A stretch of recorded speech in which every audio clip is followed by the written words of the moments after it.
Good evening. Good evening and a warm welcome this evening. So good to have you here, those of you who are joining us in this lecture theatre. We also have some people joining us, I'm told, from Manchester, Sheffield, potentially further afield as well, and that's why I'm speaking into this, because apparently they can hear through it, but not otherwise. Wonderful to see you all here. Welcome to this lecture. My name's Niv. I'm one of the Anglican chaplains here at the university.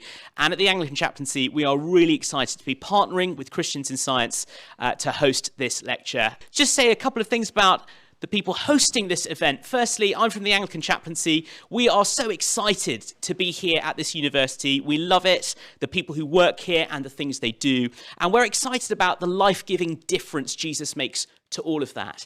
So if you're here as a student or you're here working at the university in any capacity, feel free to come to any of the things we do. Come grab me afterwards. I'll be so happy to say more. As I say, we're also partnering with Christians in Science. This is one of the lectures that the local group here puts on and often used to put many on before COVID in person. Wonderful to be doing that in person again. So welcome, and welcome back to those who've come to those in the past. Welcome for the first time if you're here for the first time.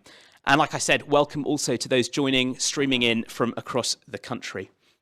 Just to say, if you wanted to know more about Christians in Science, please do sign up. The website is cis.org.uk. Membership, I'm told, includes membership of a journal, Science and Christian Belief. Our very own Keith is the editor of that, as well as lots of information about local and national events. Do go on the website, lots of stuff to download, and afterwards there's a clipboard. You can put your email address down and get lots of stuff from a mailing list.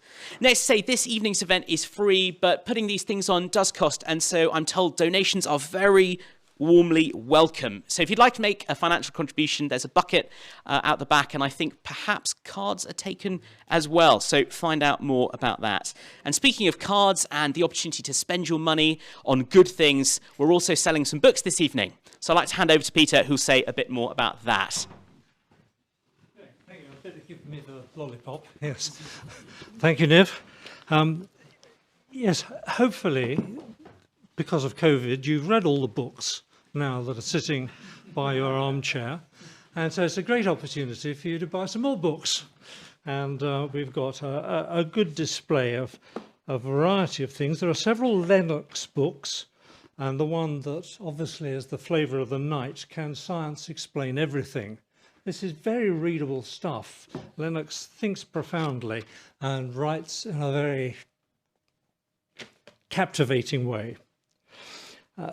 The other great area of objectivity is, of course, history. And I don't know whether you're familiar with the work of John Dickson, but his books are well worth reading. He's very on top of his subject and writes very clearly. So Is Jesus History is a go-to book for that subject. We've also got a couple of Michael Green books, Jesus for Skeptics. Michael Green died a few years ago, but some of us older people here will remember his tremendous contribution to spreading the gospel in the university world. But Jesus for Skeptics is a lovely book. And rummaging around, I managed to find a Michael Green and Nick Spencer book, a joint contribution done years ago. So I think we ought to auction that to the highest bidder. And Nick tells me he doesn't even have a copy of it. So if it's still left there at the end of the day, we'll give it to him as a souvenir. And then there is, by the generosity of the Christian Medical Fellowship, they've produced Luke and Acts in one volume. I don't think Luke saw that he was writing completely different sections for the New Testament.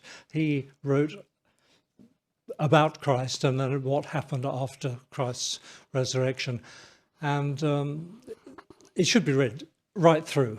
So if there's anyone here who hasn't read the New Testament, this would be a very good place to start.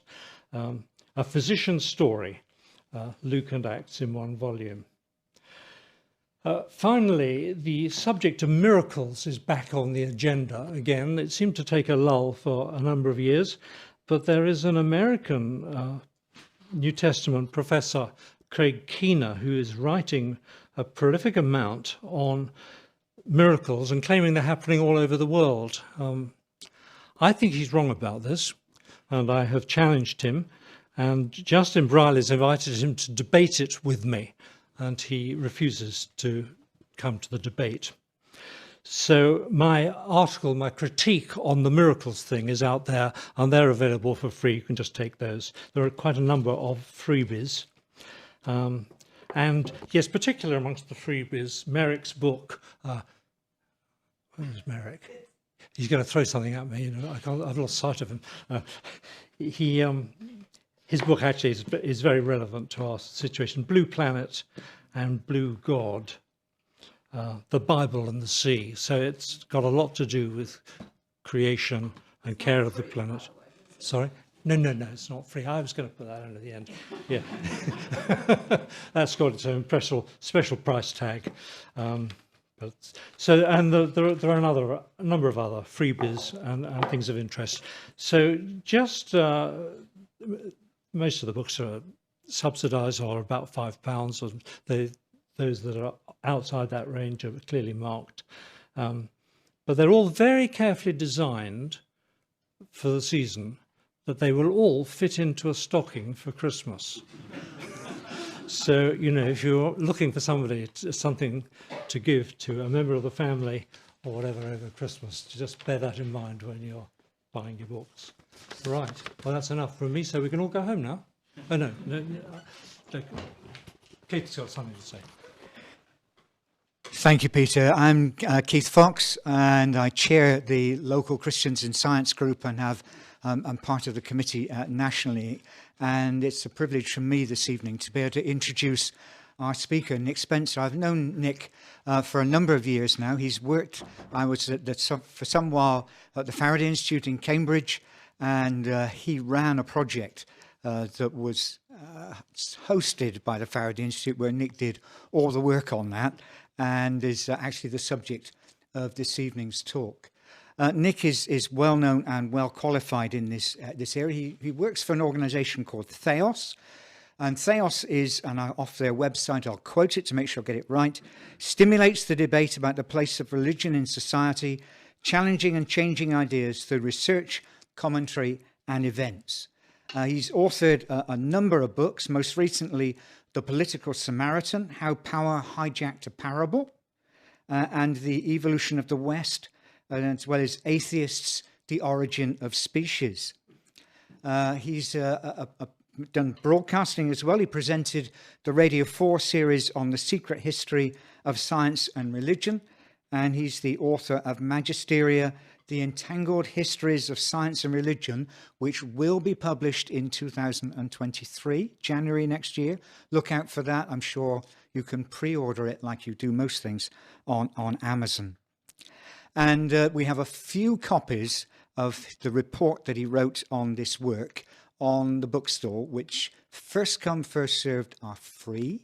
It's entitled Science and Religion Moving Away from the Shallow End, but I'll let you into a secret, right? It's not a secret, is that the report itself is freely downloadable as a PDF from the Theos website. So don't be too crestfallen if the free copies are gone at the end. So it's a real pleasure to welcome Nick to be with us this evening, and I'll hand over to him. Thank you, Nick.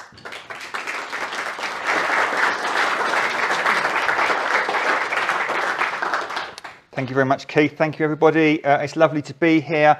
I must begin by the confession that I'm slightly nervous speaking tonight. It's not the subject, it's not the location, but it is the fact that my daughter is in the audience, and there is no more critical audience member than someone of your own family, so I hope I don't disappoint. As Keith said, I work for Theos. Theos is a religion and society think tank. We exist really to tell a better story about faith, generally Christianity, specifically in contemporary public life, better in the sense of more accurate research is at the heart of what we do, but also better in the sense of more engaging, more attractive, more appealing, more winsome. And we've been going for about 15 years now.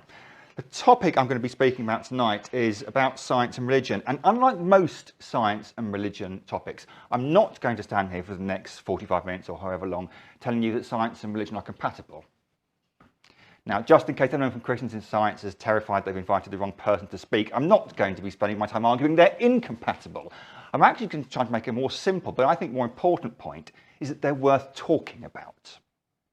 They're worth engaging with, they're enriching, they're interesting, and there are lots of fascinating conversations that can be had here, but all too often aren't, because we often stop with the headlines. Now, there is a problem with stopping with the headlines, and over the years I have learnt this at Theos.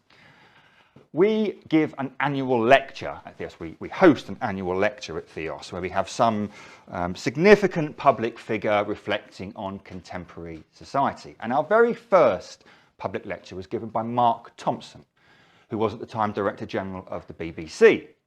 And he gave a very good lecture, and then in the Q&A afterwards, somebody put their hand up and said, "Mr. Thompson, I read an article recently in which Ben Elton, the famous comedian, made a comment about when he was writing jokes for the BBC, he was told that he could make certain jokes about Christians and Christianity, but he couldn't make certain jokes about Muslims and Islam. Is this true?"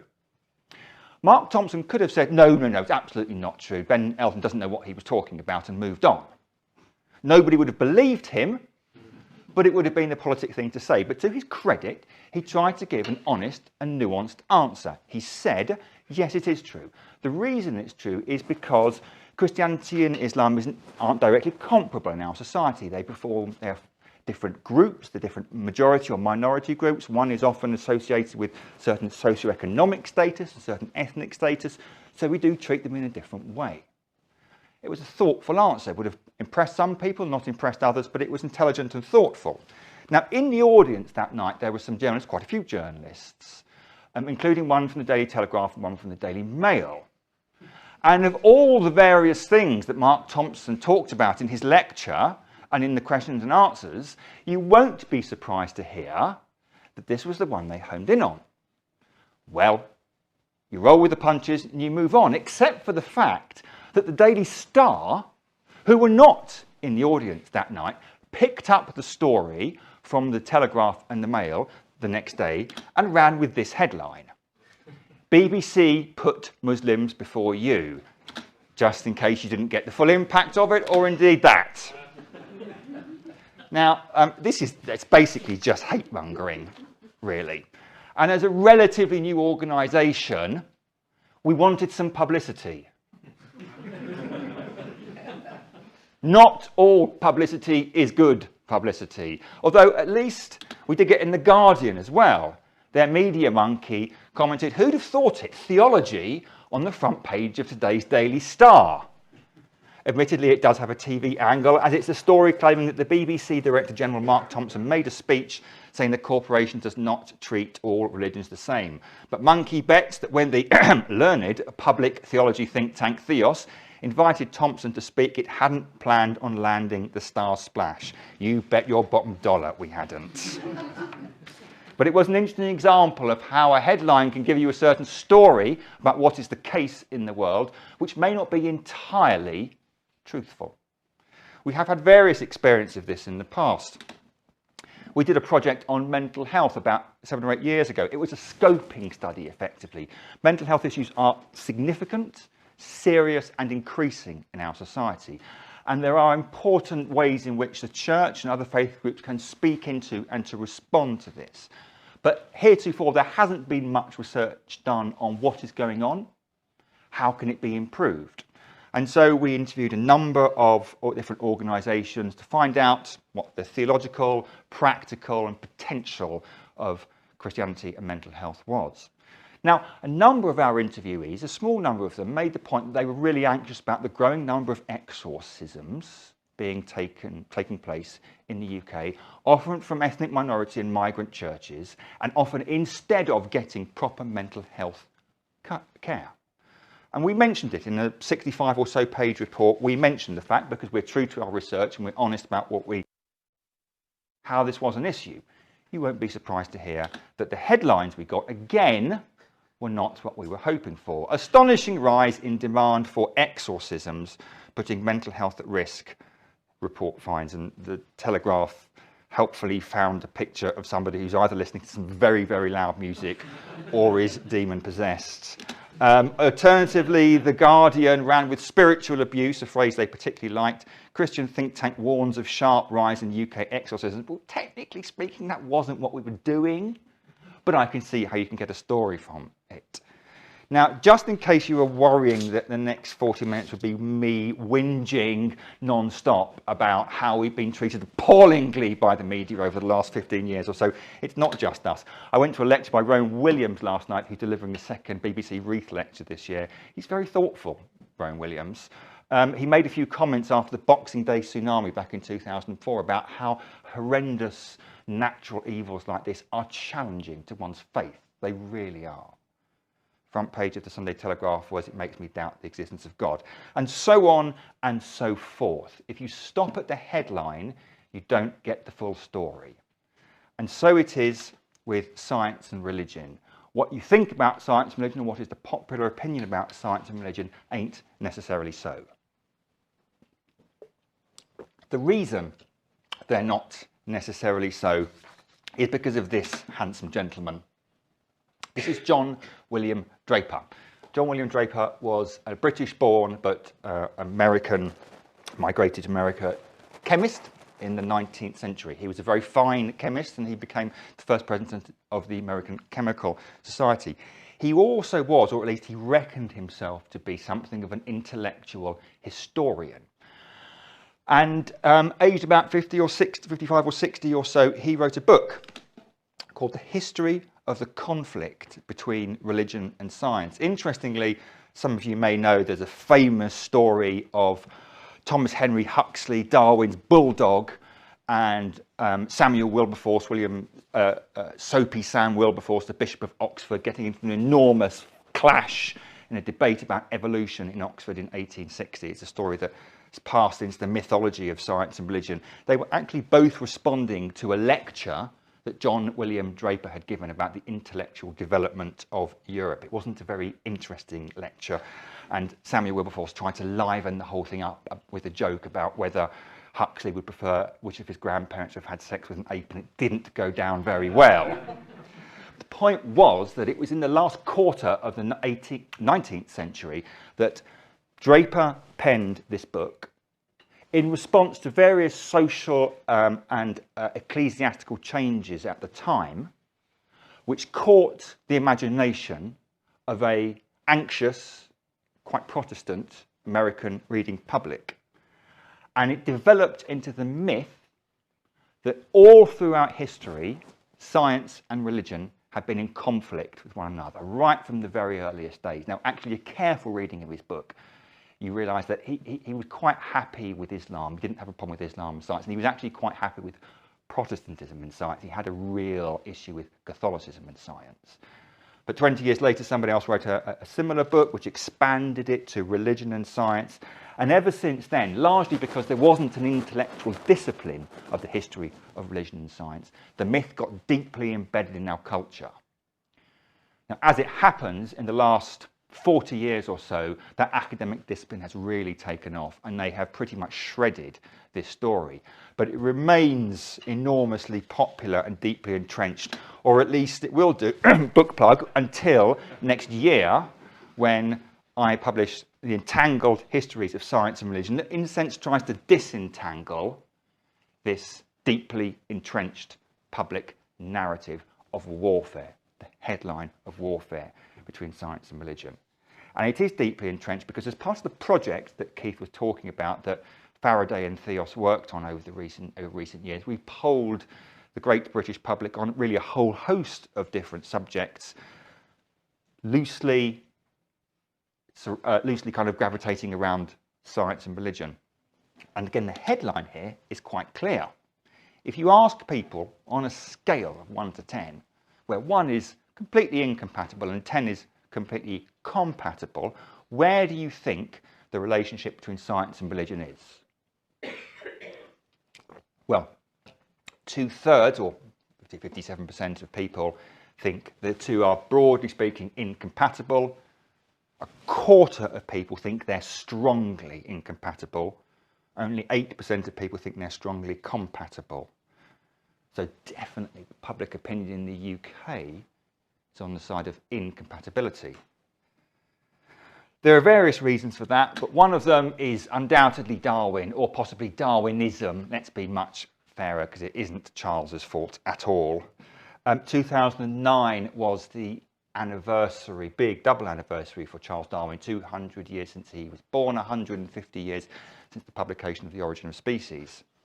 And Darwin had become, over previous years, the poster boy of intellectual atheism. Interestingly, not long before he died, Darwin wrote to a correspondent called John Fordyce saying, "I cannot imagine why anybody would think my theory is a barrier to theism." Darwin did lose his Christian faith for various different reasons, but he was absolutely not an atheist, and he was very explicit about it. But over the previous 10, 15 years or so, this enormous battle had been developed, grown up, between those you can see in the near side trenches, Daniel Dennett, Richard Dawkins, Christopher Hitching, hurling their tomes, to those whom you can't quite see in the far trenches, creationists or intelligent designers, who were hurling their tomes back at them. And poor old Charles was stuck in no man's land between these embittered trenches until he's rescued by the Theos branded helicopter that takes him away. The project was humbly called Rescuing Darwin. We were trying to say, you can do both. And indeed, Darwin himself thought you can do both. I'm utterly convinced you can do both. But when they're polemicized in the way they were, and when they became, as it were, the cutting edge of what was perceived to be a civilizational clash, then the message is far more combative. But the interesting thing is that how you ask this question dictates often how you get results, or what results you get. So one of the things we're able to do as part of our survey was just to switch that little word religion to something like Christianity, or faith, or Islam. And what it slowly does is it erode that sense of tension.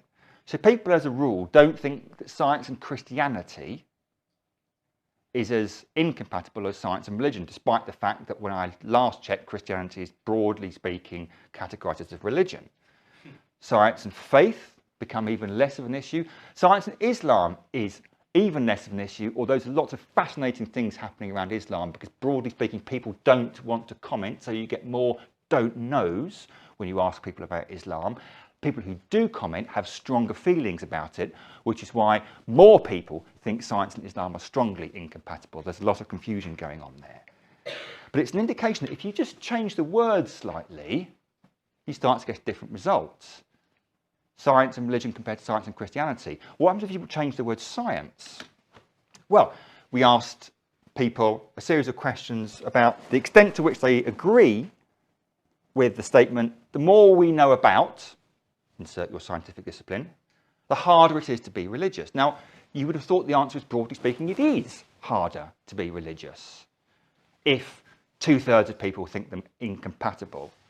But time and time and time again, actually, the balance of opinion was that it didn't make it harder to be religious, whether it's neuroscience or medical science or psychology or chemistry or climate science or geology.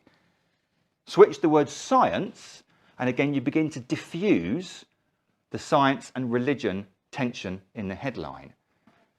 The only exceptions to that, and there were only marginal exceptions, when you got people asking people about the Big Bang or astronomy and cosmology, and even then that was more balanced. And I think that's partly because people engage with the science and religion discussion through the lens either of evolution, as we know, or through the lens of Big Bang, cosmology, creation, treating the two as if they're comparable and antagonistic theories about how things happened.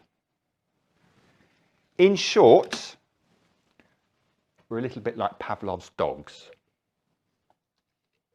We ring the science and religion bell and we start salivating for conflict and tension. It's an instinctive reaction within us. And it's a problematic one because it is far from evident what science even is, let alone what religion is. Now, what do I mean by that? Well, one way of understanding it is historically. The project that we engaged in was built on some really brilliant work by an Australian academic called Peter Harrison, who wrote a book called The Territories of Science and Religion, and he's written an awful lot on the general history of science and religion. And he begins the book with the sentence, if a historian were to contend that he or she had discovered evidence of a hitherto unknown war that had broken out in the year 100 between Israel and Egypt, this claim would be treated with some skepticism. Why? Because Israel and Egypt did not exist in 1600. The lands that subsequently became Israel and Egypt were, of course, there, but the territories, the boundaries, the borders were not. Science, as we understand it, did not exist in 1600. Religion, as we understand it, did not exist in 1600. It makes no sense at all to say, historically, back then, science and religion were in conflict, any more than it is to say Israel and Egypt were in conflict back then. Science and religion were terms that slowly coalesced over the centuries into reasonably recognizable entities by the end of the 19th century, which is when Peter's story ends. Except for the fact that each of them is complex and varied. And if you think that everybody who engages in a science and religion conversation has the same idea of what science is or what religion is, you're likely to be disappointed, because we don't. And in a sense, that was what we were trying to discover through our project. We joked amongst our interviewees, to whom I will introduce you in a moment, that the project was just a very, very long and very expensive way of trying to define what two words mean. Or more precisely, how two words are defined, how they're used. The project involved 5,000 or so interviews with the general public, measurement quantitative interviews such as I mentioned earlier, and over 100 or so interviews with the great and the good of the scientific and philosophical world. And some of them are there, and you'll recognise some of them: Brian Cox, Martin Rees, A.C. Grayling, Philip Ball, Adam Rutherford, Susan Greenfield, Stephen Law. Really, really fine, intelligent, sharp minds. Majority of them sceptical. We did speak to some religious believers, but actually, for the most part, we weren't particularly interested in talking to religious believers, because our presenting question was, what are people disagreeing about? And if you spoke to a religious believer and said, well, I don't really think there's much we are disagreeing about, it's a bit of a letdown for an interview. You want to speak to people and say, yes, there is a problem here, and it is this. And so we deliberately made a beeline not to have just eminent professors and the like who could speak into this subject, but people who were, generally speaking, on the sceptical side of the debate, and sometimes very intensely so. So 63% of the interviewees were non-religious. We're going to be getting the census in 4 weeks' time, the religion result from the census. It will probably show that about 40%, 35–40% of the UK adults are non-religious now. The figure is actually a bit higher than that, because the census always depresses it slightly. But our figure was even higher than that. Roughly speaking, 2/3 of people were not religious.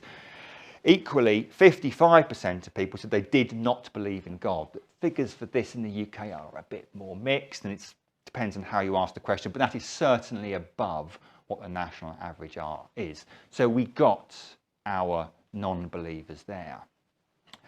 One of the fascinating things that we did get, though, and this was all just from a short sort of demographic questionnaire we had to ask as part of the in-depth interviews, was that whereas the general public were 2-to-1 in favour of incompatibility for science and religion, if you remember, 57% said on average science and religion were incompatible, compared to 30% thought they were compatible. This group were the other way round.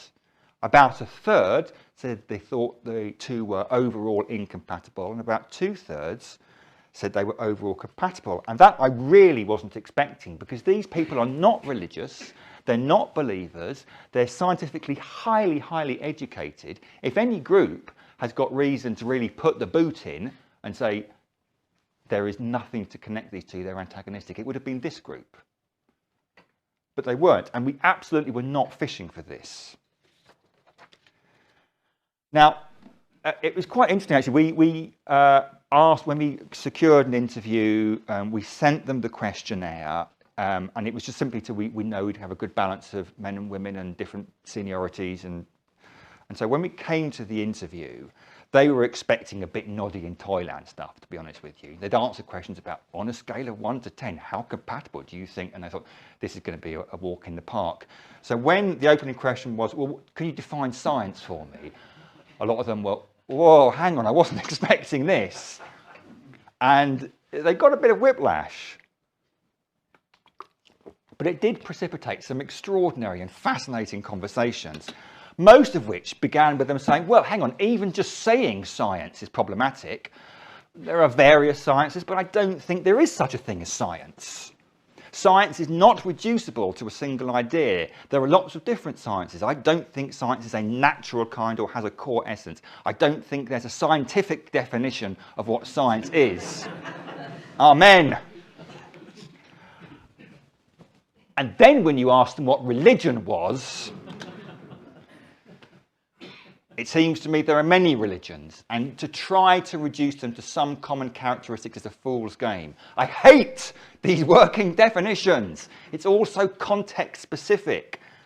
It's something that humans think up rather than something that extrinsically exists in the world. Even people who are religious are often themselves not terribly clear about what they're doing. What do you mean even people, especially people who are religious, are not very clear about what they're doing? It's quite amusing reading it like this, but it was a great way of starting the interviews, because this is exactly what we were trying to do with the whole project, to disambiguate, to pull apart these terms. These are complex, multivariate terms, and simply to say, well, science says this and religion says this. Well, whose science and which religion? Now, there will be, in a long time, a monograph published on this from OUP, probably in 2025. And the reason I mention this is because I'm not imagining that we are crossing virgin territory here. The question of the definition of science and religion is not a new one. The lawyers have got here way before we have. And I don't say that jokingly, because the need to define stuff, academics like it, and they never get to the definition, but they like doing it. Lawyers like it, and they need to get to a definition, because if, as in McLean versus the Arkansas Board of Education, you want to put creationism on the science curriculum, and somebody challenges you whether you are allowed to do that, the court is then forced to adjudicate what is a science. And so through Edwards versus Aguilar, and then most recently for Kitts-Miller versus the Dover Area School District in 2005, where the question was intelligent design, the courts in America have repeatedly been forced to adjudicate on the issue of what science is. Interestingly, this was just the time that the philosopher Larry Lorden published a highly influential essay called The Demise of the Demarcation Problem. The demarcation problem is drawing a line around things, specifically science. And the demarcation problem was, we're having a lot of difficulty drawing the line around science. And Larry Lorden eventually said, don't even bother. So the academics had given up, whereas the lawyers were still charging fees for it. The Science Media Centre in the UK had a year-long project to define it, because as part of the Charities Act in 2006, the science for the first time became qualified as a charitable activity, which meant it would be taxed differently, which meant the Science Media Centre knew that at some point or other, the question of whether something was a science would end up in court, so we needed some idea of what science was. I won't go through the religion ones, because the religion ones are even more complicated, but the point about religion is it's so clearly closely been tied to public manifestations and freedoms and so on and so forth. The history of trying to define it is a very, very long one. There's a lot of history here, in other words. What did we discover? Well, there are various different ways you can break down what people think science is. And there's a pretty good philosophical argument to say that what people think science is what science is. But I'll park that one for now. We may come back to it at a separate time. Science was characterised by its method, its subject, its presuppositions, its objectives, its values, its institutional structures. And each of those was then broken down each further. So what is the method of science? Well, it's a process of forming hypotheses that are testable and having practices whereby you can test them.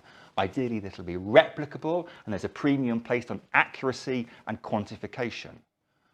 What's the subject of science? Well, initially, a lot of our interviews said, well, nature. What does nature mean to you? Well, there are social sciences as well. There's such a thing called economic science. People start tying themselves in knots of what is the subject of science then? Well, it's material. Some of the theoretical physicists had a problem with that. It is at least observable, unless it's a historic discipline, perhaps. Science is based on certain presuppositions. You couldn't do science unless you believed creation was lawful, or indeed that it was intelligible, that our evolved to survive brains are capable of detecting truth, and that it is real, that the sensory world or the experiential world or the material world is not just an illusion of our imagination. Science is disinterested, except for the fact that it's not disinterested at all. It's a cumulative practice, and it has certain directions. It is ideally predictive and useful as well, although some of the mathematicians we interviewed pushed back against that. I'm not having a go at mathematicians there, they just did. Science is based on certain values. It is a collaborative affair.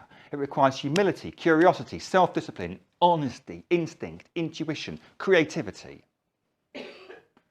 And critically important, science is defined by having institutional structures. The person who tinkers with stuff in his shed at the end of the garden isn't a scientist, I was told. Scientists are qualified and recognised as scientists. They exist in networks of communication where their material is published and analysed, and they're often employed in institutions that give their imprimatur to the bit of science. A whole load of things going on with science.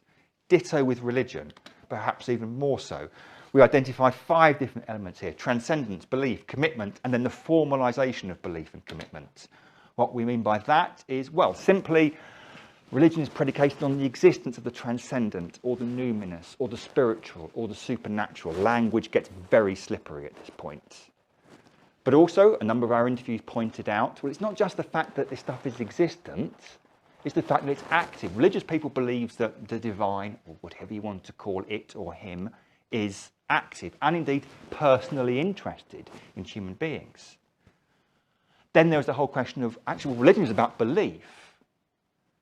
And there were questions about, well, religion is actually a faith. Do you understand what religion is epistemologically? We'll come on to this. By the level of evidence, or the source of evidence, or the reasonableness of that evidence. But it's not just a cognitive thing that goes on in your brain.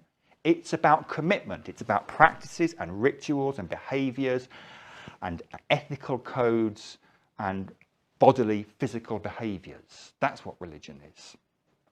But actually, that may just be spiritual, because religion, people thought, have a significant element of the formalisation and the collective incarnation of those behaviours. So religion is about codifying beliefs. It's about theology and doctrine and ethics, or about formalising those forms of commitment. There are collective rituals or ceremonies or laws or hierarchies, so on and so forth. The presiding genius behind this, and you don't, doesn't matter too much, but I think it is quite interesting, is Ludwig Wittgenstein, the famous early 20th century philosopher, who said in his philosophical investigations, when he was trying to talk about what words mean, we see a complicated network of similarities, overlapping and crisscrossing. I can think of no better expression to characterise these similarities than family resemblances. For the various resemblances between members of a family, build, features, colour of eyes, gait, temperament, they overlap and they crisscross in the same way. So what we have really is a kind of a family resemblance of what science is. You can't absolutely delineate it as a clearly marked thing, But just as the same way as you might recognise a Spencer if you saw one, possibly. You might recognise science if you saw it, because it has certain family resemblances. And the challenge with this is that he's actually talking about what a game is in philosophical investigations. He asks himself rhetorically, what still counts as a game and what no longer does? Can you give a boundary? And the answer is simply no, you can't. Which rather complexifies the whole science and religion debate. But it gets more complex still. Jerry Coyne is a famous American scientist who has written very critically on science and religion. And at one point in one of his books, he says, science operates by using evidence and reason. Doubt is prized. Authority is rejected. No finding is deemed true, a notion that's always provisional, unless it's repeated and verified by others. We scientists are always asking ourselves, how can I find out whether I'm wrong? A particular hero of mine is Frans de Waal, the Dutch primatologist, who I think is brilliant and his books are outstanding. And in one of them he says this, having quoted Coyne, "Oh, how I wish I had colleagues like Coyne. Having spent all my life among academics, I can tell you that hearing how wrong they are is about as high on their priority life as finding a cockroach in their coffee." It's a very good point. And absolutely key to so much of the discussion and debate around science and religion. Because what often happens is you get that idealized picture of Coyne's, of what science is, compared to the grubby reality of what religion is. The idealized textbook epistemological and methodological approach that Coyne outlines, compared to the kind of activities that real messy human beings get on with their religious worship. And the two don't compare. As one of our respondents put it quite neatly, religion sees itself as being the quest for truth, whereas science, in its stricter sense, and I love this phrase, in its Sunday best, as it were, is the quest for provisional understanding, which may be revised later. So it's as if the comparisons between science in his or her Sunday best compared to religion in his or her grubby overalls. It's not a comparison of like with like. So that basically leaves us with a mess. Having deconstructed what science is and said there is no clear boundary demarcation here, and there's also the problem with whether you're talking about an idealized or a realistic understanding of science and religion, what on earth do we have left of the science and religion conversation? Well, in one sense you don't. It is not a conversation. It is lots of different conversations. And what we try to do in the report, a few copies of which are outside and elsewhere, is show what those conversations are, why they're interesting, and why we need to move away from the shallow end. We split it up into 6 different areas: epistemology, metaphysics, hermeneutics, anthropology, ethics, and politics. You will be delighted to hear I'm not going to go through every single one of those tonight. We only have about 10 or so minutes left. So I'm going to pick up one of them to give an example of what I mean by one of these strands of conversation that runs through this whole enriching science and religion debate, and it's epistemology. Now, we had interviewees who were very clearly at the shallow end of this debate. Scientists value knowledge of evidence, and I would say that religion values thought despite or because of a lack of evidence. Or somebody else said, in religions you always have trump cards. You can whip out God says or God told me. If you're a Sufi Muslim, I smoked hashish last night and God spoke to me. You can always have a trump card. Now, this isn't the man on the Clapham omnibus or in your local. These are very intelligent people. And fair's fair, there are undoubtedly religious believers who will fit those particular stereotypes. It is stupid to believe that that's simply wrong or ignorant, because there certainly are religious believers who said, well, God said, end of, trump card. I'm not too sure about the smoking hashish business, but you get the point. But that is not, that's religion in its grubby overalls, so to speak, as it were. And there is a more interesting, deeper part of this discussion. So just to take some examples, and what I've been doing is pulling apart what religion is and pulling apart what science is and understanding how they engage with one another here. One of our interviewees said people actually are very empirical, very scientific word that, when they approach religion and spirituality. They test it out. They try it out to see if it's true. And it might be that you have a few experiences in your life that are so significant to you that you found that that's enough to base your religion on. That's not blind faith, it's just that they're powerful experiences.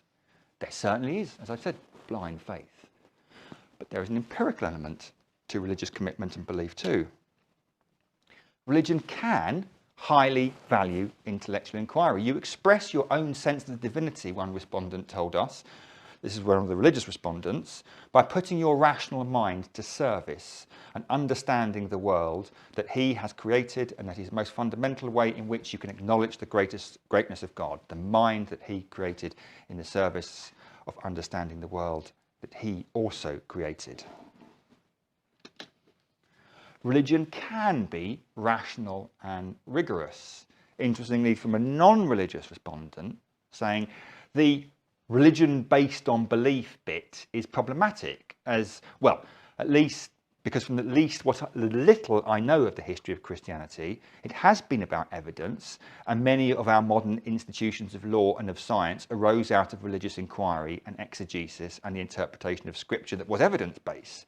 An investigation of miracles is evidence-based. So it's not as clear-cut, is it? No, it's not as clear-cut as it's either faith or it's fact.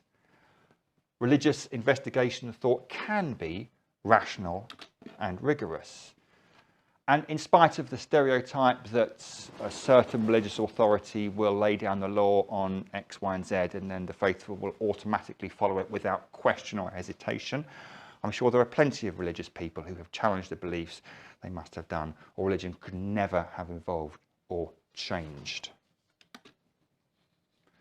And this is we can pull apart, well, what is religion vis-a-vis epistemology. You can pull apart what science is vis-a-vis epistemology too.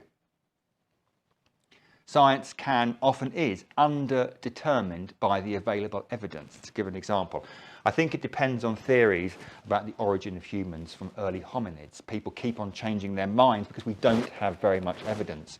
There is evidence, the evidence isn't strong enough to decide between theories. By some peculiarity, we had quite a lot of anthropologists in our sample, and they were great to talk to, not least because when an anthropologist, and particularly a historical anthropologist, talked about their evidence base or their methodological approach, it was a very long way from the way a chemist or a physicist talks about those.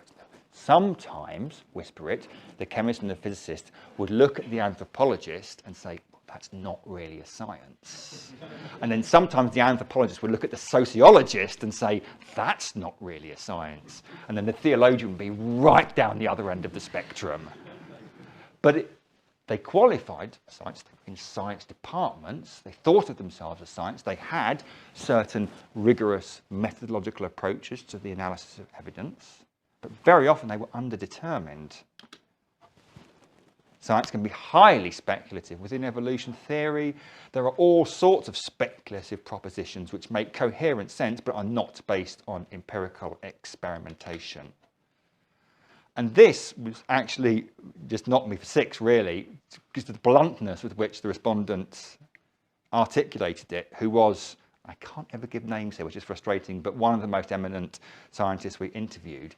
The scientific method is hyped, and I think it's irrelevant. There's nothing different from what scientists do from what detectives or lawyer does in following up clues, looking for evidence and testing reliability. There's nothing unique about the scientific method. We just bung science in front of it to make it sound really impressive. And as we've said, science is committed to non-scientific views. Scientists have moral commitments to truthfulness, honesty. They usually value hard work.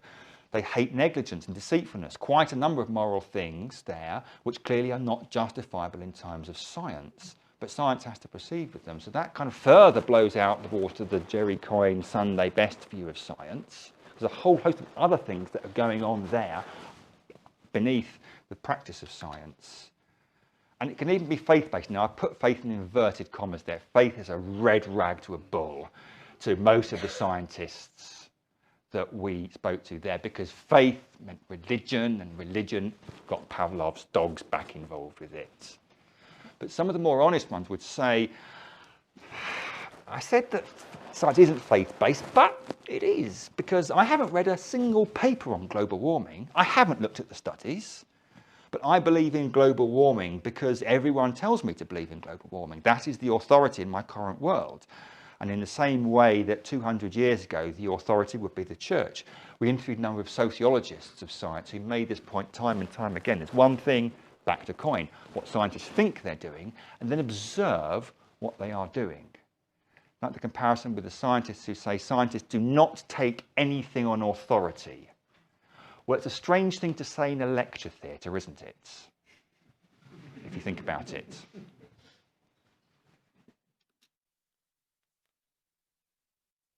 So, as one of our respondents said, moving away from the shallow end to the deep end of the conversation, there are different ways of arriving at knowledge about the world. We arrive at knowledge about the world, about ourselves, about other people in different ways.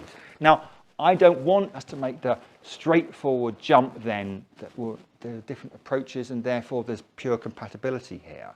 You can accept that, as a number of our interviewees did, and say, I still think religion is false, or I still think there are points of tension. Fine. That's great. That's part of the conversation. But it is a conversation, and it's a very interesting conversation. In other words, what we were trying to encourage people to do in each of those areas with regards to epistemology was to move away from this dichotomy, there's faith versus fact when it comes to what we know. When it comes to metaphysics, to move away from the tired, exhausted dichotomy between there's natural and there's supernatural when it comes to the nature of reality. When it comes towards hermeneutics, how we read texts, how we interpret texts, particularly how we interpret authoritative texts, we need to move away from the simplistic, it's either literal or it's metaphorical. And we particularly need to move away from the idea that metaphor is merely metaphor, which comes up time and time and time again. When it comes to anthropology, our understanding of the human, we need to move away from the simple idea that either humans are just material, merely evolved primates, or we are spiritual, whatever exactly that might mean. When it comes to ethics, we need to move away from moral polarization that afflicts this debate and so many others. And when it comes to politics, which plays a very important role in this, and I haven't even touched on tonight, we need to move away from that ghastly phrase, playing God, which really has no place in any moral debate. We, as I said, we're producing several books on the back of this. There's the research report. They're all great, don't get me wrong. You should all read them. But we're alert to the fact that not everyone necessarily will. So there's a couple of other things we're doing. I don't know if any of you are familiar with the Political Compass, politicalcompass.org. It's a great website. You go to, ask you a battery of questions, and it basically tells you if you're a liberal or a fascist. There's a bit more nuance than that, in all fairness. And the good thing about it is it puts you on a quadrant, because it said left and right isn't good enough. There are other ways of understanding people's politics. Well, we're doing the same, and we will launch upon the world the Science and Religion Compass, hopefully in a month or so's time, which will take people's temperature through a series of questions about what they think about science and religion, but then we'll do the more interesting thing and try to explain to them why they think the way they do about science and religion by plotting them on a quadrant. And again, just provoking the discussion about it. And the other resource we have provided, and this is what I will leave you with, is a very short animation produced by a colleague of mine called Emily, who is an award-winning animator, and you will see why when you've watched it, called Worlds Apart. The intention of which is, again, to provoke questions and to get people thinking and talking about this issue. It's only 2.5 minutes long, and I hope I can play it and you will hear it now.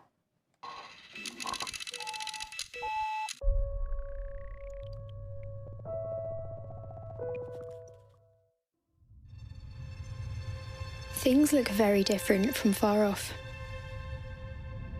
Perceptions change when you see the details. Many people look at science and religion and see conflict. But what if what looks like conflict is actually just conversation? People talking, agreeing, disagreeing, sometimes passionately, about the biggest questions in life. Is the universe simply pure chance, or are its laws fine-tuned for a reason? Is evolution too wasteful to be the design of a loving God? Or is there a direction, perhaps even a purpose to it? When did we become recognizably human? And what makes us different from other animals? Is the brain just a complex machine? And if so, can humans ever truly be free? The questions are as much about religion as they are about science. Are spiritual experiences a sign of something deeper? Or are they simply an illusion of the brain? How should we read holy books?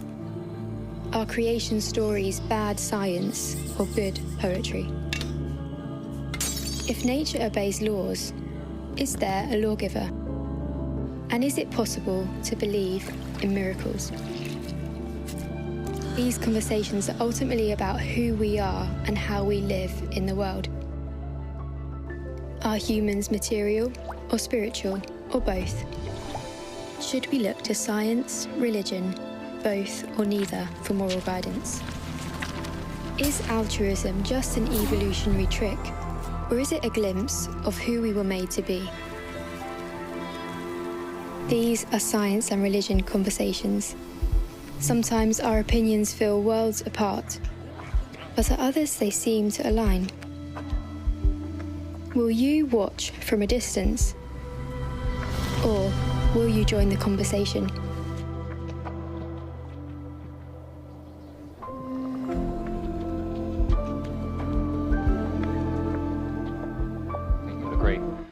Purpose of what I've been saying tonight is to move away from the shallow end, from the famous aphorism that's actually once used of religions, but can be used of the science and religion discussion too. Science and religion being a lot like a swimming pool. All the noise is up the shallow end. There is a very big, very interesting deep end for all of us to explore. Thank you very much indeed.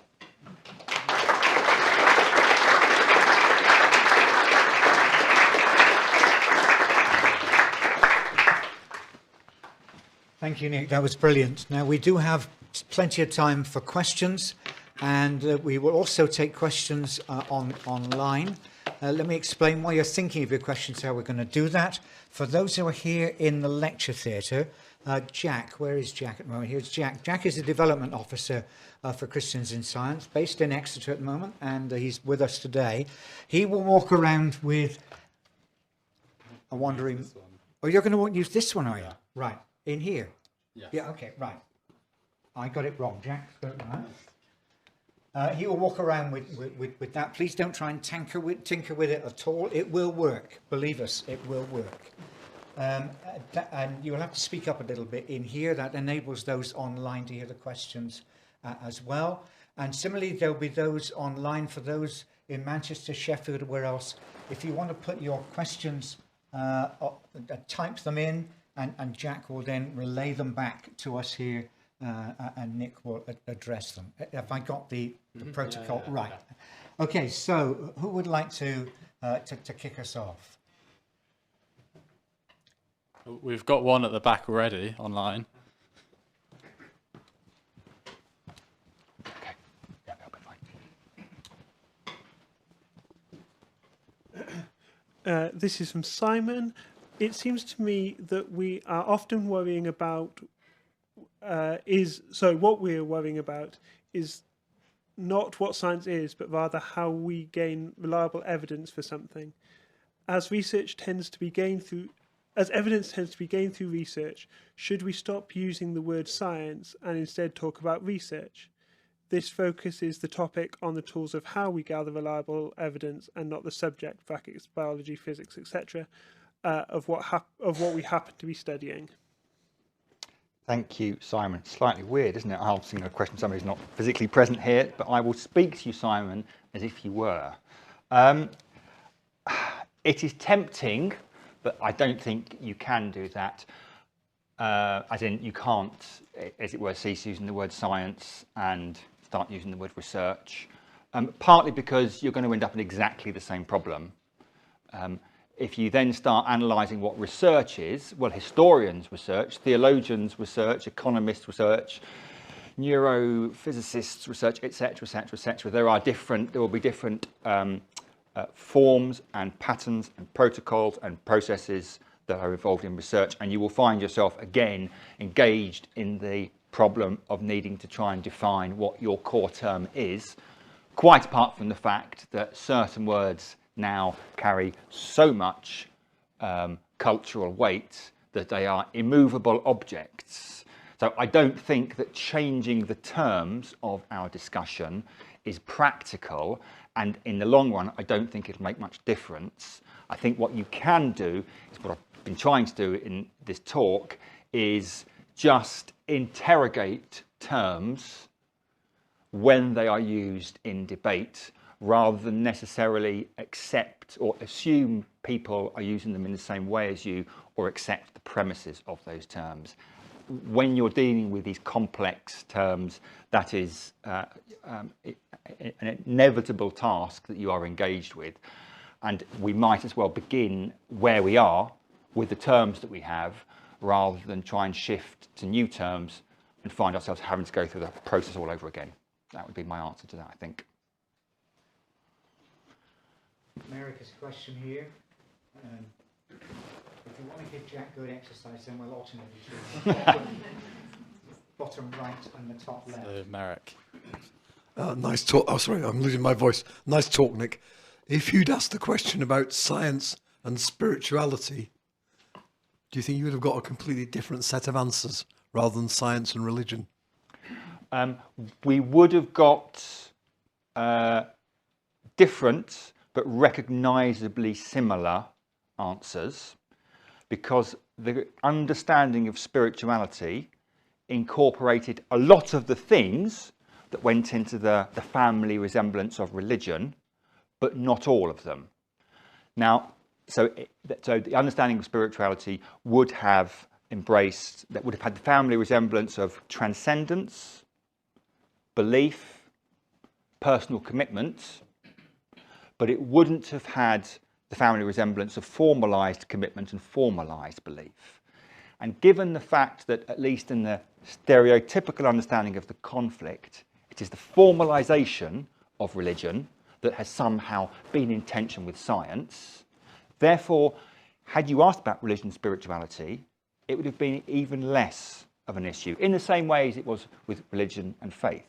Most people would have thought, well, it's fine to have some kind of scientific commitment with some kind of spiritual commitment, on the basis that a spiritual commitment is some sort of personal meditation and doesn't impinge on your beliefs about truth and reality.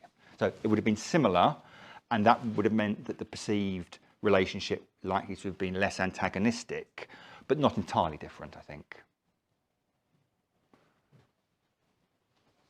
And then after that, there'll be another one right near the back. Okay, well, thanks for the talk. I'm on an Alpha course at the moment, and the question came up of the Holy Spirit. This was last Sunday, in fact. And after Nicky Gumbel's, I think everyone here is familiar with Alpha.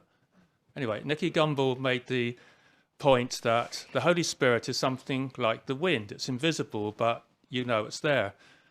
But then I sort of made the point, and I'm just interested in what you might have to say, is that I don't know if that analogy works, because if you had somebody in the wind and a dozen people was looking, and it was a strong wind, you'd see the hair move.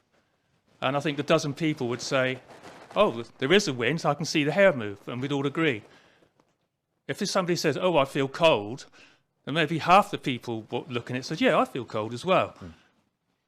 But if the person there said something like, I feel a presence of maybe God, well, maybe only one person would say something similar.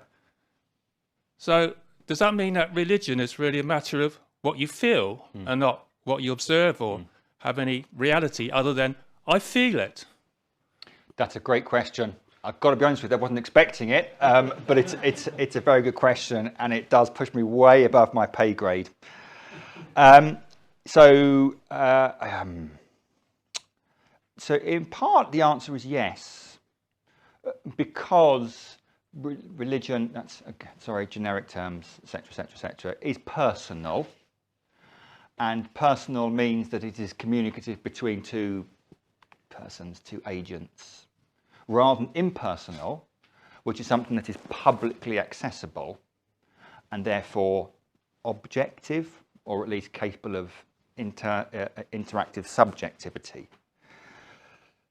I don't want to go all the way to it's feeling, because then you can justify absolutely anything when it comes to feeling. And I think there are certainly lots of observable and publicly accessible aspects of reality that might orient you towards a belief in God. Just take one tiny example. I'm a big fan of the work of Simon Conway Morris, who's an evolutionary paleobiologist in Cambridge, who has made lots of very convincing arguments based on detailed evidential basis that that evolution is convergent on certain solutions, and that at some point or other it's highly likely on a planet like ours that a species a bit like ours, capable of thought and reflection and ethical decisions and love, would evolve. Now that strikes me as a publicly observable, objective fact that would orient you towards a religious view. But it doesn't take you all the way to religion, because ultimately religious belief is personal, and that does depend on some kind of personal feeling. So I would say kind of 6 of one and half dozen of the other, I suppose. Yeah, do we have a question up here quickly?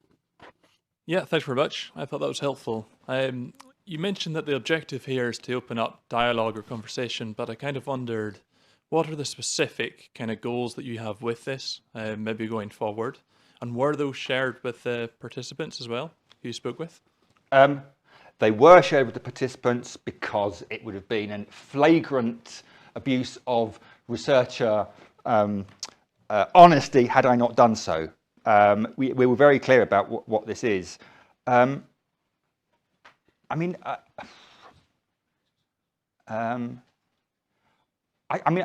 can't really answer that question any other way than to repeat what I've said, I guess, which is that, I would like to have fewer people throwing brickbats at one another when it comes to science and religion conversation. I would like there to be fewer straw men in terms of fact versus faith or whatever else. And I would like people not only to have better conversations, but to have more conversations, because I passionately believe that it's a bit of a privilege being human, and being human means we have the capacity to investigate the world and ourselves, and we do come to some radically different conclusions at the end of those investigations. But at the very least, they are fruitful ones. Now, if I'm being absolutely honest, I had a non-Christian upbringing entirely. I went away to university. My parents kind of steeled themselves for me to come back having had a messy encounter with wine or women or drugs or whatever it was, and I came back an Anglican. Yeah, oh no, exactly. You were almost there in the room. What do we do with this? And at first I thought, I've been hijacked by a sect, ever-shrinking sect. And it took them quite a while, I guess, to think that I had actually made the decision by myself for what reasons that I thought were good. So ultimately, cards on the table, I believe that if you have these conversations, they will lead you towards Christian belief, if I'm being absolutely honest about that. But I hope to goodness they don't lead you towards unthinking Christian belief. Frankly, I'd rather you didn't become a believer than you became an unthinking believer sometimes. Because even having been a Christian for 30 plus years, There are big, big questions that I still have, and anyone who thinks they've answered them, I think, is being fundamentally dishonest.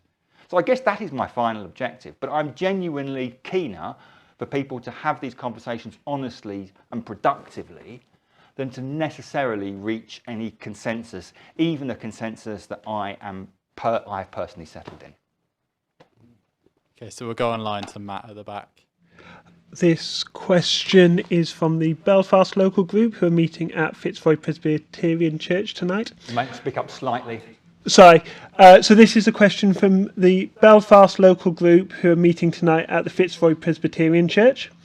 And their question is, in light of the fuzziness of the boundaries for either science or religion, is there scope for multivariate statistical analysis to better explore interrelationships, or is quantitation of the most relevant variables just too fraught?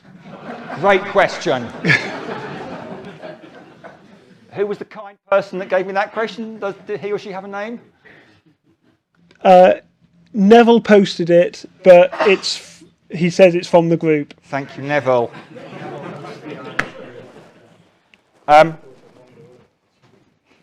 So the answer is basically, I think, can we measure this? And then if we can measure it, can we do the kind of analysis that allows us to isolate what the driving factors here? The answer, I think, is no. The reason it's no is not because these are such complex ideas that it becomes impossible to boil them down to questions that are askable in a questionnaire. I think that is, it would be difficult, don't get me wrong, it would be extremely difficult. You never use a word like epistemology in a quantitative questionnaire, ever. In theory, you could boil them down to those different factors, but, and this is where we had a very long, involved, animated question with YouGov, who were the polling company that put our question into field. We had initial questionnaire that was not quite like that, but along those lines, and YouGov came back and, I paraphrased, they said, you can't ask this. You can't ask this. People don't know what you're talking about, and don't forget, I used to be a quantitative researcher many, many years ago, so I hadn't forgotten this. Actually, people don't care very much. They're not that invested. They're not that interested in this subject. So if you don't want a series of answers of don't know, don't know, don't know, don't care, neither agree nor disagree, you have to ask questions of people that they understand, they've got some kind of connection with. As it was, we were at the very limits of the kind of thing you can do in a quantitative survey.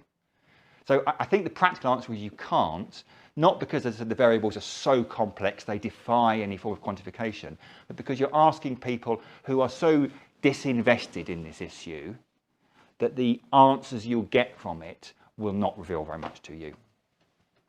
There's a question here. Thank you. My question really, I suppose, is so much in science now is not can we do things, but should we do things? And so there's a very strong kind of ethical strand to that. And so I think these conversations are becoming even more important. And I guess going forward, is your opinion, do you think they will converge, science and religion, or do you think as the ethical ramps up, they may become more divergent? Great question. Almost a planted question, I have to say. So good. How long have we got?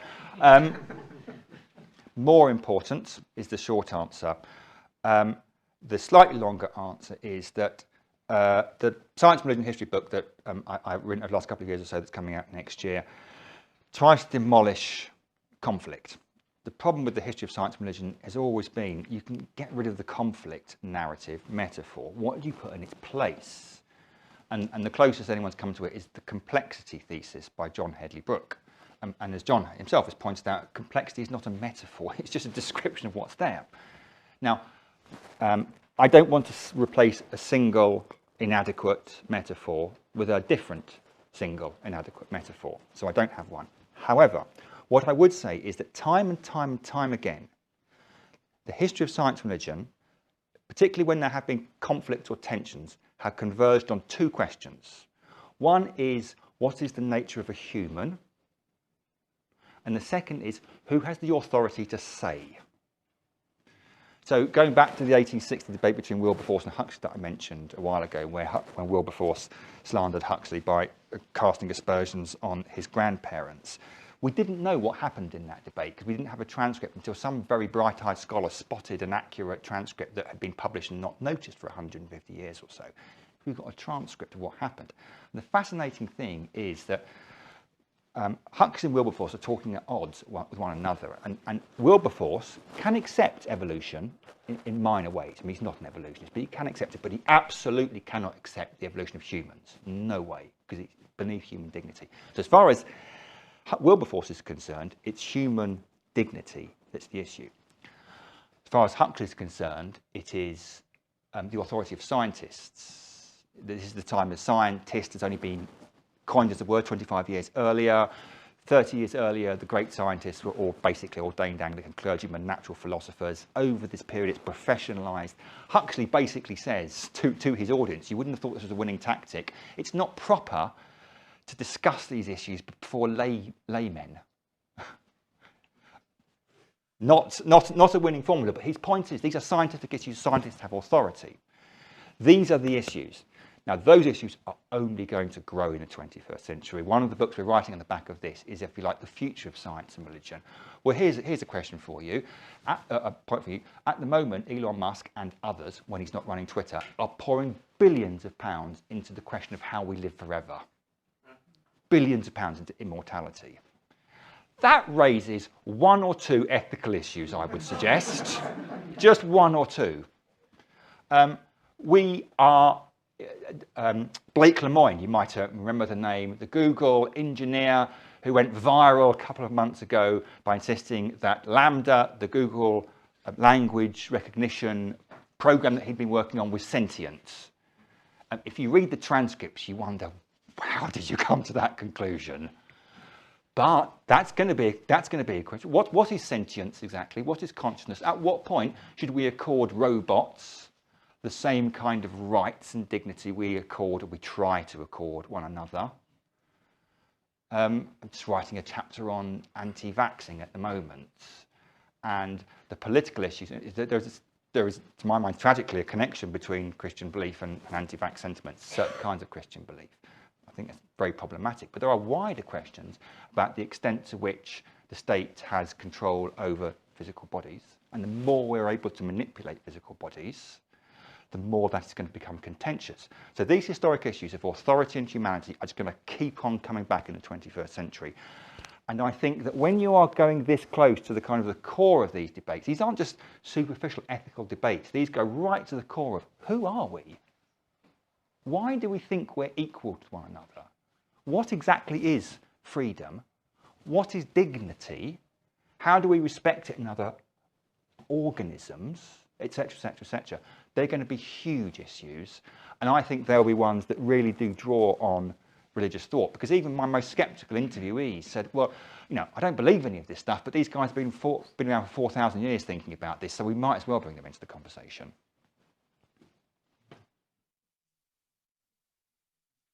Matt has one more, Van. One more online. This is from Patrick in Norwich. Thank you for a stimulating talk. How do people understand the genre of Genesis?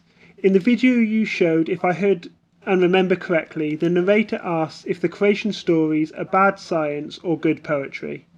Genesis chapters 1 and 2 don't seem to be Hebrew poetry, and they connect to the biblical stories and genealogies, e.g. the books of Kings and Chronicles, that seem to be some sort of history. So the question was, how do people understand Genesis? And I don't have data on that, but I kind of got the impression from the question is how I read Genesis. I read it as good poetry, is the short answer. The fact that not much of it is written in poetic form is not an issue for me. I'm using poetry in the sense of more than, you know, it rhymes, so to speak. But my first discipline at university 30 years ago was literature. I did English literature, and I kind of only studied poets because they're just so much shorter. I couldn't read novels.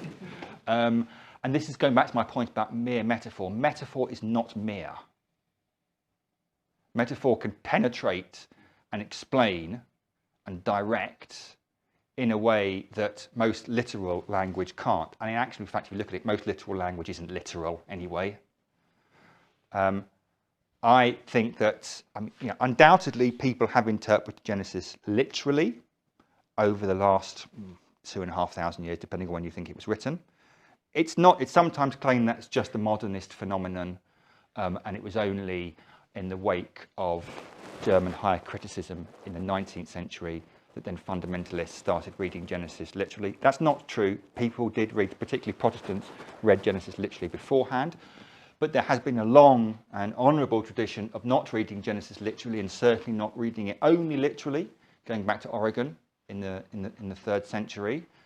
And I think reading the opening stories of Genesis in the context of the ancient Near East, which has lots of similar kind of stories, which the author or authors of Genesis picks up and twists and turns, makes you realise that actually what's going on is that Genesis 1 to 3, certainly 1 to 2, are intensely political stories about who is God and who is the human and what is valuable in societies whereby humans were there to provide things for the gods in their temple.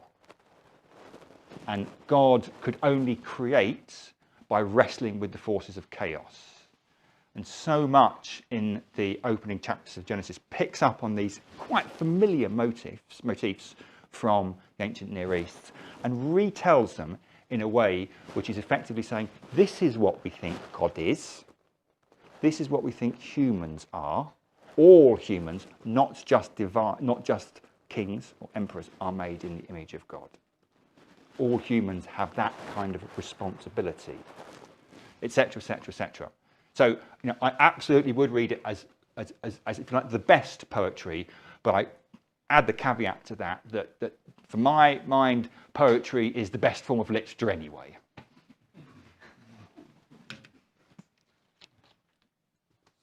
Question there, and then I'll come in with a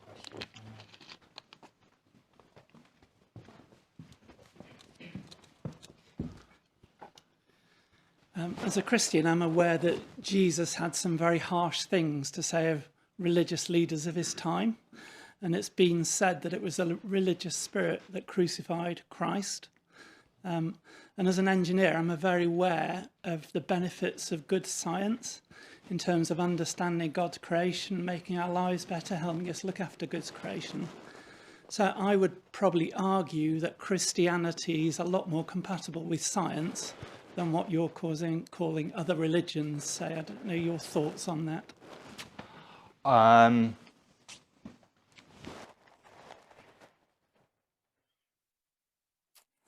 I mean, it's going to sound like I'm dodging it. I can't honestly answer that because I have not given the relationship between Islam and science or Judaism and science anything like as much attention as I have Christianity and science.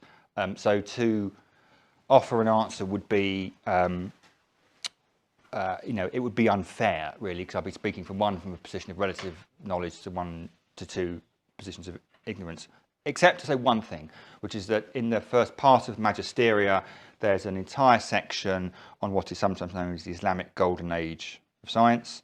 And then there is a chapter on medieval Jewish science. That's the only areas that I know anything about. The one thing that everybody knows is that the Islamic world was streets ahead of pretty much anywhere in the world between about 800 really, and 1100. And it wasn't simply because they inherited Greek science, Aristotelian science. They inherited it, they translated it, they nurtured it, they commented on it, and they developed it.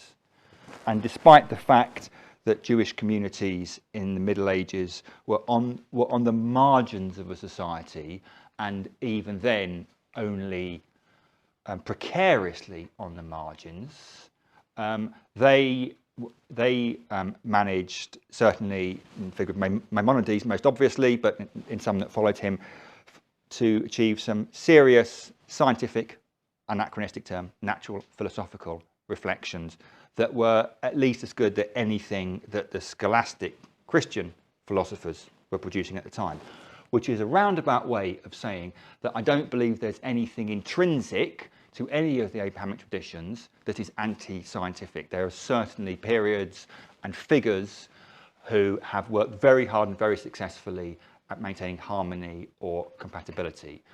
But moving on to whether I think, they are equal or equally compatible, that I can't do. I'd like to ask a question about how deeply people think and how skeptical and dubious they are. I've been a practicing scientist for well over 40 years, and I think, as you hinted in your talk, a good number of things that I understand in science I take as givens, without actually really delving into the deep historical evidence for them. The same may well be true within the lay person, the average person in the pew, who accepts a good number of things about what they believe without actually probing into that. How does this impact on, if you like, on the man and woman on the Clapham omnibus who maybe isn't one of the deep thinkers that you talked about? And how can we encourage people to ask questions and expect answers? It's a good question. I guess I need to begin my answer by saying there is a great big bear trap in front of this question, and indeed one that I've kind of danced around and possibly fallen into several times tonight, that needs to be avoided, which is the kind of intellectualist answer, which is somehow suggesting that people who think about things are kind of better than people who don't. I think thinking about things is very important, self-evidently. I don't think it's a moral qualification, frankly. My brother had a stroke when he was 17 months old. It made him cognitively impaired. He has difficulty understanding various things. He also developed epilepsy and dyslexia. He wasn't dealt a full hand. He could never engage in these conversations. He's morally a very good person. Now, I don't mean that to say that to sound all kind of pious or anything, but it's really important not to equate the encouragement to think more about something with the idea that that therefore makes you a better person. No, make a better person is someone who loves and gives and is generous and is forgiving and so on and so forth. It is just that we are also thinking organisms, and that we are not enjoying God's creation, our gifts, to its full, if we do not push ourselves to understand the things we are capable of understanding. Having said that, the world is a very big and complex place, and there are a whole load of things that we are not capable of understanding because we're not gifted in that way, and there's just too many things to understand. So on the one hand, it's a question of understanding by researching and reading more and thinking more and hearing more than one side of the point of view, but not feeling obliged to do that with everything, because you will find yourself in a situation of analysis paralysis then, and you won't go anywhere. One of the best pieces of advice I got from somebody when I was writing on political theology many, many years ago was, he said, make yourself expert in one subject and trust good people for the others. And I think that's quite a good way of going about it. You're not going to be expert in lots of subjects, but there might be certain things that fascinate you and animate you and do that. But then engage, trust, assess, talk to others who have made themselves expert in their particular subjects.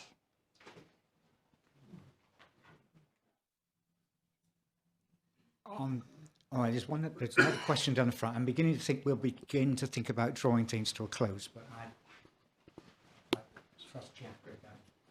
Thank you. Going back to what you said about the big questions of who are we, the internet becoming sentient and so on, perhaps we could add to that the possibility of finding intelligent life somewhere else in the universe. I'd be interested in your thoughts on what that would do to how we see ourselves and what our religious views would be and so on. This is another planted question. So there's a chapter that I wrote a couple of weeks ago in this forthcoming book on what we do about discovering alien life. Right, I'll try and be quick. I think it's going to happen. I really think it's going to happen. I know others disagree about this. I personally don't, actually. But okay, and you're going to tell me you're an astrophysicist, so I'm on really weak ground here, aren't I?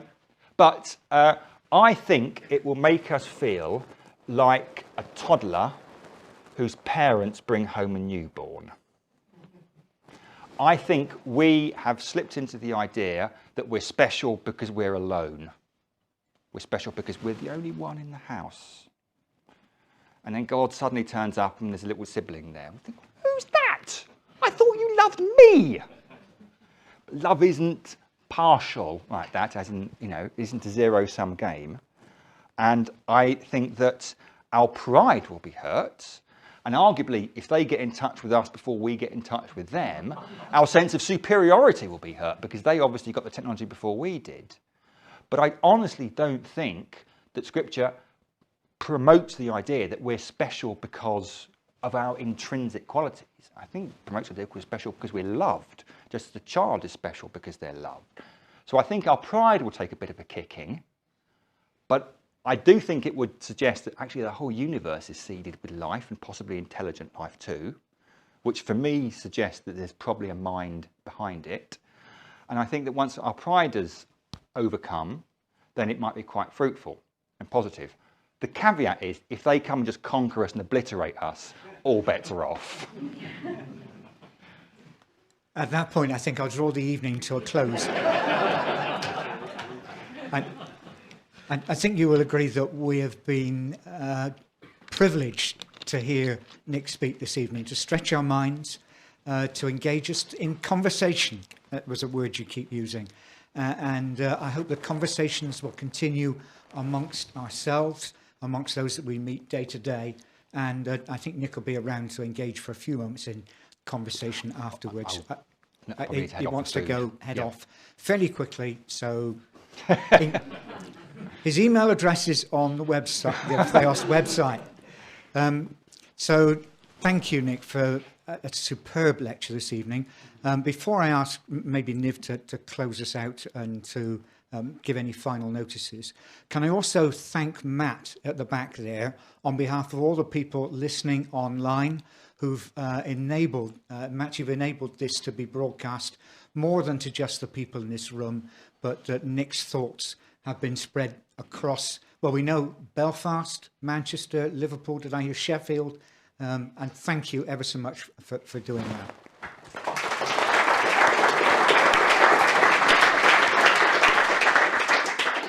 So to repeat the thanks, can you join me in a round of applause? Thank you to Nick for...